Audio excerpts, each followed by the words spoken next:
প্রতিবেশীর সাথে সুসম্পর্ক বজায় রাখতে হবে, তার কোনো ক্ষতি করা যাবে না, তার কষ্ট হয় এমন কোনো কাজ করা যাবে না। এই ব্যাপারে জিবরিল আমাকে এত বেশি সাবধান করেছে, এতবার নক করেছে, আমার আশঙ্কা হয় কখন না জানি জিবরিল আইসা বলে যে তোমার মৃত্যুর পর তোমার সম্পদে তোমার ওয়ারিস, যেটাকে আমরা অনেক সময় সওয়াবের কাজ মনে করি না, সেটা হলো প্রতিবেশী এবং মেহমান, তাদের সাথে সুন্দর ব্যবহার করা, আচরণ করা, মেহমানদারি করা। মেহমানদারি এটা সওয়াবের কাজ, এবাদতের কাজ, কিন্তু আমরা মেহমানদারিটা চেহারা দেখে দেখে করি, ঠিক না বে ঠিক? শ্বশুর বাড়ির থেকে যদি কেউ আসে তাহলে তো মাশাআল্লাহ মেহমানদারির কোনো কমতি আর নাই, কত আইটেম দেওয়া যায় সব দেওয়ার চেষ্টা করি, ঠিক না? এমন একজন মানুষ আসছে যে শ্বশুর বাড়ির না, বরং হয়তো এমন কোনো ব্যক্তি যার কাছে আপনার কোনো স্বার্থ নাই, বেচারা এমনি মেহমান আর কি, সাধারণ মেহমান আর কি। তো সেই মেহমানের ব্যাপারে আমাদের তেমন কোনো খেয়াল অনেক সময় থাকে না। আমরা এখন এত স্বার্থপর হয়েছি, যেটাই করি সেখানে কি স্বার্থ আছে আগে সেটা চিন্তা করি, স্বার্থ নাই আমি নাই সেখানে, ঠিক না বে ঠিক?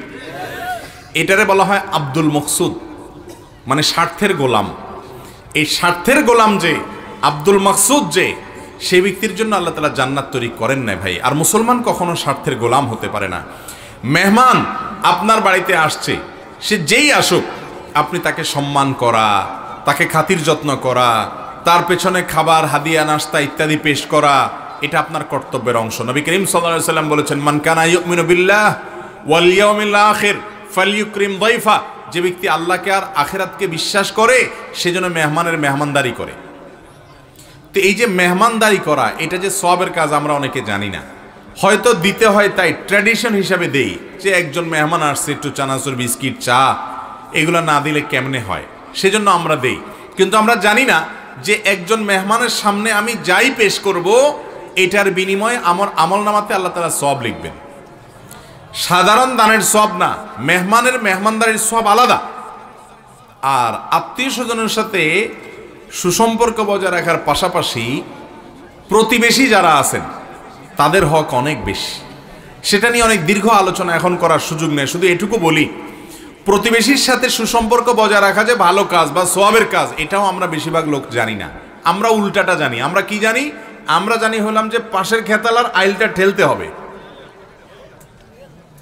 আমার ক্ষেতের পাশের খেতালা যে, তার আইলটা কি করতে হবে? ঠেলতে হবে। অনেক মুরব্বীরে দেখি আবার ঠেলে না, ওই যে কোদাল দিয়ে শুধু কোবায়, আইল ছোট করে। ওই যে আসামি আছে এখানে, আইল ছোট করে। আইল ছোট করা মানে নিজের ক্ষেত বড় করা, ঠিক না বে ঠিক?